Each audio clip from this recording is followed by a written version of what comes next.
దేవునికి వందనాలు. దేవుడు మనకిచ్చినటువంటి తలాంతులు, అవకాశం కావచ్చు, ఇంకేదైనా దేవుడిచ్చినటువంటి అప్పగించినటువంటి ఏదైనా పనైనా కావచ్చు, దాన్ని రెస్పాన్సిబిలిటీగా చేయాలి. దేవునికి మహిమకరంగా, దేవునికి నమ్మకంగా ఆ పనిని మనం చేయాలి.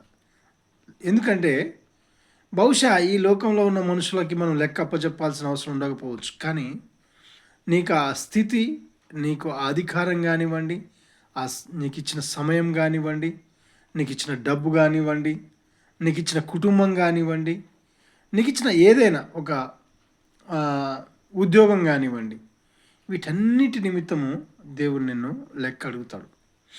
వాటి ద్వారా నీవు దేవుడు నీకు అప్పగించిన పనిని నమ్మకంగా చేయాలి, యథార్థవంతంగా చేయాలి, దేవునికి మహిమకరంగా చేయాలి. నేను ఈ మనుషులకు లెక్కప్ప చెప్పాల్సిన అవసరం లేదు, కానీ నాకు ఈ అధికారం ఇచ్చిన దేవునికి, ఈ స్థితి ఇచ్చిన దేవునికి నేను రెస్పాన్సిబుల్ అని భయముతో పనిచేయాలి. ఒకవేళ అలా చేయనట్లయితే అవి నీ నుంచి తీసివేయబడతాయి ఒక రోజున. ఈ మాటలు నేను చెప్పటం లేదు, పరిశుద్ధ గ్రంథమైనటువంటి బైబిల్ చెప్తోంది.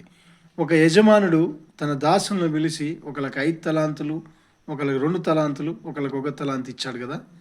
తర్వాత జరిగిన సంఘటన మీకు తెలుసు కదా. అక్కడ వచనాలు చదివితే మీకు అర్థమవుతుంది. యజమానుడు వచ్చి అడిగినాడు. ఆ యజమానుడు ఎవరైతే దాంతో నమ్మకంగా చేసినారో ఆ తలాంతులతోటి, ఆ యజమానికి ఆ వృద్ధి చేసినారో ఆ తలాంతులను, వారిని బలా మంచి దాసుడా, బలా మంచి దాసుడా అని చెప్పి వారిని వారికి ఇంకా ఎక్కువ తలాంతులు ఇవ్వడం జరిగింది. ఎవరైతే దాన్ని రెస్పాన్సిబిలిటీగా ఉపయోగించలేదో వారిని వేంది ఇట్లా చేసినామని చెప్పి అతని నుంచి తీసి ఇంకా ఎవరైతే మంచిగా తలాంతులను ఉపయోగిస్తున్నారో వాళ్ళకి ఇవ్వడం జరిగింది.